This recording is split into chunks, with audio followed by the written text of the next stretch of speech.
Mendelian disorders நம்ம சொல்கிறோம் சில hereditary disease R the common genetic disease are very common. அதுக்கு என்ன ரீசன்னே நம்ம சொல்ல முடியாது. சம் மெண்டிலியன் டிசார்டர்ஸ் ஒன்றா பார்ப்போம். இட் கேன் பி ஜீன் மியூட்டேஷனாக இருக்கலாம், தென் லைஃப் ஸ்டைல் மாடிஃபிகேஷனாக கூட இருக்கலாம் அப்படின்னு நம்ம சொல்கிறோம். அதாவது ஜீன் மியூட்டேஷனாக ஆல்ரெடி ஒரு பேசிக் கான்செப்ட் இருக்குது, உங்களுக்கு தெரிஞ்சிருக்கும் நான் நினைக்கிறேன்.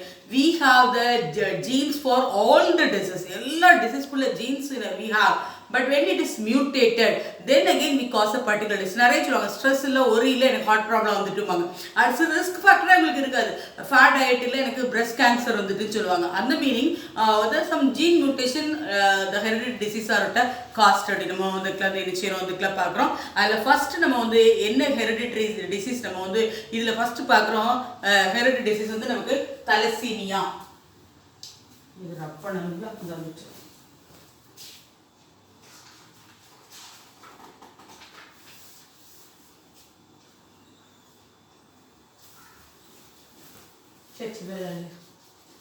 தலசீமியா இது ஒரு hereditary disorder.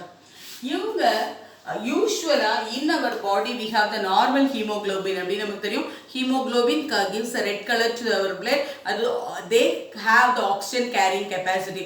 the hemoglobin contain 2 alpha chain 2 beta chain வச்சிருக்கும். அது எந்த குரோமோசோம்ல இருக்குன்னா குரோமோசோம் 11ல இருக்கு. actually we have 23 pairs of chromosome. நம்முடைய ஒவ்வொரு செல்லிலையும் we have 23 pairs of chromosome, 22 autosome and then again ரெண்டு ஃபீமேல் இருந்துன்னா நமக்கு XX chromosome இருக்கு. அப்போ இவங்களுக்கு 2 alpha chain and 2 beta chain இருக்கும். சம் மியூட்டேஷனால அதுக்கு ரீசனே நம்ம சொல்ல முடியாது. அப்போ நமக்கு வந்து இவங்களுக்கு என்ன நடக்கும் அப்படின்னா there occurs some defect in alpha chain and beta and then again and beta செயின்ல அதுக்குள்ள டிஃபெக்டிவ் ஆயிடுது. அப்போ ஆல்ஃபால இருந்தானா ஆல்ஃபா தலசீமியா, பீட்டால சம் டிஃபெக்ட்ஸ் இருந்தால் பீட்டா தலசீமியான்னு சொல்றோம். அது வந்து குரோமோசோம் இது நீங்க பாத்தீங்கன்னா இதுக்கு what is meaning destruction of RBCs carrying capacity நமக்கு இல்லாம போயிடும். இட்ஸ் அ கைண்ட் ஆஃப் நம்ம வந்துக்குள்ள தெரிஞ்சுக்கிறான்னு சொல்லலாம். அதாவது அழகா கொடுக்குறான். It's called as Cooley anaemia அப்படின்னு இதுக்கு பேர் கொடுக்கலாம். Oxygen carrying capacity is completely reduced தான் தலசீமியா அப்படின்னு நம்ம பார்க்குறோம்.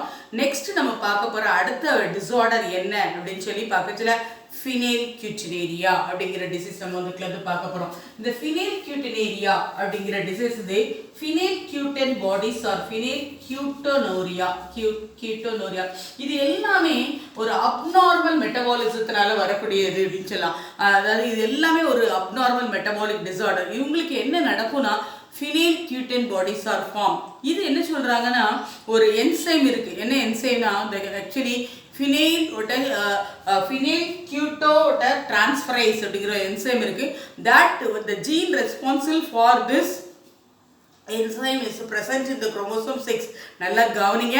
இதான் one gene one enzyme hypothesis அப்படின்னு சொல்றோம். இவங்க this was discovered with Beadle and Tuttle. இவங்க நோபல் பிரைஸே வாங்கியிருப்பாங்க. இப்பதான் நான் சொன்னேன் இந்த டிஃபெக்ட் ஜீன் ப்ரொடியூஸ் ஆனா உங்களுக்கு என்சைம் ப்ரொடியூஸ் ஆகும். அப்போ இந்த டிசீஸ் கண்டிப்பா வந்துக்கலாம் நமக்கு வந்துக்கலாம் வந்துடும். இந்த gene the reason the phenylketonuria the gene responsible for phenylketonuria transferase is present in the chromosome 6. அப்போ chromosome 6 ஏதோ ஒரு அப்நார்மாலிட்டி இருக்கு. அதனால அந்த ஜீன் அஃபெக்ட் ஆயிட்டு they are not able to produce the transferase enzyme. So here ketone bodies are formed more. phenylketonuria bodies are formed. ஒரு metabolic black வந்துக்குள்ள என்ன செஞ்சிரும் அதுக்குள்ள ஏற்படுத்திரும். அப்படி நம்ம வந்துக்குள்ள என்ன செய்யறோம் சொல்றோம். அதான் phenylketonuria வந்துக்குள்ள உங்களுக்கு அவ்வளவுமா வந்துக்குள்ள ஃபார்ம் ஆகக்கூடாது. அதான் மெயின். அடுத்தாப்புல வந்து அதான் அடுத்த ஃபர்ஸ்ட் தலசீமியா, செகண்ட் இது phenylketonuria. அடுத்தாப்புல நம்ம பார்க்க போற டிசீஸ் வந்து அல்பினிசம் அப்படின்னு நம்ம சொல்றோம். அல்பினிசம் நீங்க நிறைய பார்த்திருப்பீங்கம்மா. இது ஒரு காமன் டிசீஸ். கம்ப்ளீட்டா வெள்ளைக்கார மாதிரி வெள்ளையாயிருவாங்க. ஏன்னா the pigment present in the skin is melanin. melanin வந்துக்கலாம் it's responsible black colored pigment. இது ப்ரொடெக்டிவ் பிக்மெண்டா கருப்பா இருக்கும்னு நம்ம கவலைப்படவே கூடாது. that prevent the entry of more UV rays அப்படின்னு நம்ம சொல்றோம். இவங்களுக்கு என்ன நடக்கு அப்படின்னு சொல்லி வந்து ஒரு அப்நார்மல் மியூட்டேஷன்னால ஒரு ஜீன் அஃபெக்ட் ஆகிறதுனால என்ன நடக்கு அப்படின்னு சொல்லி பார்க்கல டோப்பா அதாவது டைஹைட்ராக்சிஃபினைல் அலனைன் அப்படிங்கிறது வந்துக்குள்ள வந்து என்ன செய்யும் நமக்கு வந்துக்குள்ள வந்து இவங்களுக்கு டிஃபெக்ட் ஆயிடும் டைஹைட்ராக்சிஃபினைல் அலனைன் அதனால என்னது ஃபார்ம் அஃபெக்ட் ஆகுது melanocytes are affected so melanin pigment black colour pigment is not formed அப்படின்னா நீங்கள் பார்த்தீங்கன்னா even they have the white spaces வந்து கம்ப்ளீட் ஆயிடும் கடைசியில் வந்து நீங்கள் பார்த்தீங்கன்னா முடி வந்துக்குள்ளது ஹேர் ஸ்கின் எல்லாத்துலேயும் நமக்கு ஃபார்ம் ஆயிடும் so they can resistant to சன்லைட்ல அவங்களால போகவே முடியாது அப்படின்னு நம்ம வந்துக்குள்ள என்ன செய்யறோம் பார்க்குறோம் இதுக்கு காரணம் வந்துக்குள்ள அந்த gene responsible for which one அதாவது வந்து டைஹைட்ராக்சிஃபினைல் அலனைன் அஃபெக்ட் ஆகுது அப்போ வந்து melanocytes affected melanin pigment is not form அப்படின்னு நம்ம வந்துக்குள்ள என்ன செய்யறோம் சொல்றோம் அங்கே டிரான்ஸ்ஃபரேஸ் என்சைம் ஃபார்ம் ஆகலை அடுத்து அப்புறம் நெக்ஸ்ட் நம்ம பார்க்க போறது இன்னொரு ஒரு டிசீஸ் வந்து ஹண்டிங்டன் கோரியா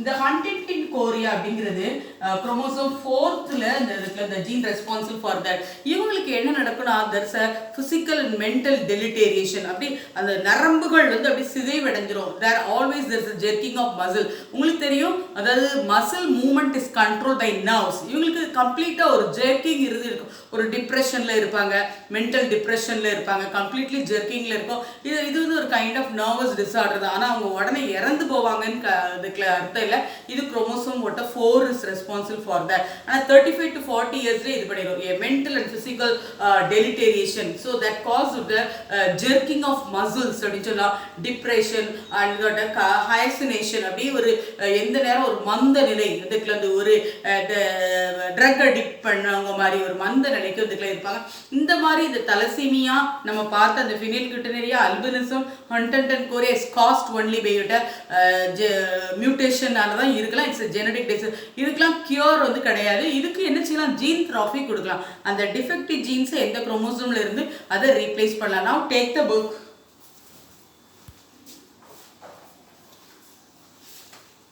ஏமா கம்மிங் 3 கிளாஸஸ்ல இன்னொரு 3 days வீடியோ அனுப்ப முடியாது ஏன்னா